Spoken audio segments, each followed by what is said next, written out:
जगन्नाथ संस्कृत विश्वविद्यालय सर्वदर्शन विभाग द्वारा आयोजित 15-10-2025 रु 16-10-2025 पर्यंत होगा भारतीय ज्ञान परंपरा योग विज्ञान शीर्षक 2 दिनिया राष्ट्रीय संगोष्ठी बुधवार दिन विश्वविद्यालय कुलपति प्रोफेसर प्रसन्न कुमार स्वाई करकमल उद्घाटित होईछि।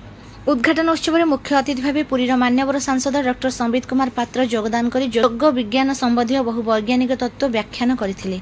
योग विज्ञान सम्मत और एक विशाल आध्यात्मिक शास्त्र बोली से मत व्यक्त करथिले। मुख्य वक्ता भाव कुरुक्षेत्र विश्वविद्यालय दर्शन विभाग प्राक्तन अध्यक्ष प्रोफेसर सुरेंद्र मोहन मिश्र निजर ओजस्विनी वक्तव्य प्रदान कर योगशास्त्र को सरल भाव में व्याख्या करथिले। सम्मानित वक्ता भाव विश्वभारती शांतिनिकेतन संस्कृत पाली प्राकृत विभाग आचार्य प्रोफेसर नरोत्तम सेनापति तदनुरूप योगर उपादेयता वर्णना करथिले। सम्मानित अतिथि भाव विश्वभारती शांतिनिकेतन शिक्षाशास्त्र विभाग मुख्य प्रोफेसर सनत कुमार रथ योगर प्रासंगिकता विषय में वक्तव्य प्रदान करथिले। सारस्वत अतिथि भाव उच्च शिक्षा विभाग पूर्वतन सचिव श्रीमान रमाकांत नायक योगशास्त्र वर्तमान किभଳି भाବରେ निजर प्रभाव विस्तार कर सारी से विषय स्वकीय वक्तव्य रखिथिले। स्नातकोत्तर परिषदर कार्यनिर्वाही अध्यक्ष तथा साहित्य विभाग अध्यक्ष प्रोफेसर बसंत कुमार मिश्र निजर सभापत्य भाषण प्रदान कर समस्त योग पथरे गमन करने को उपदेश प्रदान करथिले। बहु मान्यगण्य विद्वान वृंद यह चर्चा सत्र में योगदान कर भारतीय ज्ञान परंपरा योग विज्ञान शीर्षक विषयक आलोचन भाग ग्रहण कर योगर महनीयता और उपादेयता विषय श्रवण करथिले। सर्वदर्शन विभाग अध्यक्ष तथा चर्चा सत्र उपदेष्टा डॉक्टर प्रदीप कुमार नंद स्वागत भाषण प्रदान करथिले। सर्वदर्शन विभाग आचार्य डॉक्टर सस्मिता बंदर नायक संगोष्ठी निर्देशिका भाव में दायित्व निर्वाह करथिले। सर्वदर्शन विभाग आचार्य डॉक्टर अजय कुमार पांडे सभा परिचालना करथिले। व्याकरण विभाग आचार्य डॉक्टर अजय कुमार दास धन्यवाद अर्पण करथिले। वेद विभाग आचार्य डॉक्टर चंदन कुमार मिश्र वेदपाठ करथिले। एही 2 दिवसीय कार्यक्रम में विश्वविद्यालय समस्त विभाग आचार्य आचार्य शोध छात्र शोध छात्री निमंत्रित अतिथि वृंद एवं विश्वविद्यालय समस्त छात्र छात्री योगदान करी एही संगोष्ठी को साफल्यमंडित करथिले।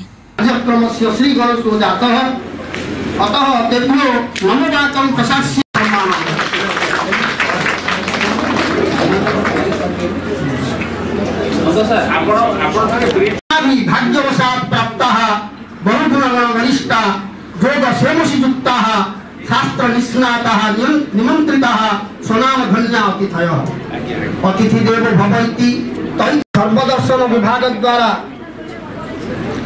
2 दिवसीय चर्चा सत्रम योग विज्ञान संबंधियं प्रचलति।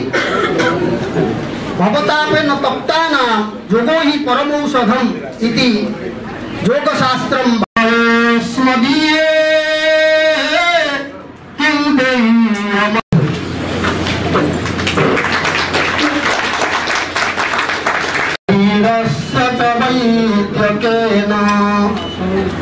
सम्माननस्य च क्रमः वर्तते।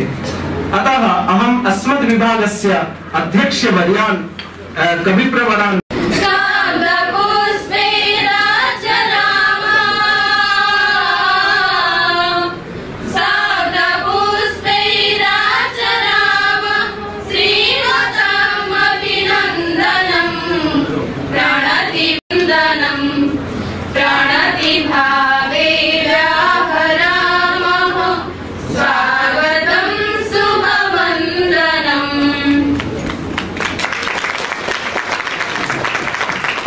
धन्यवादाः छात्राः।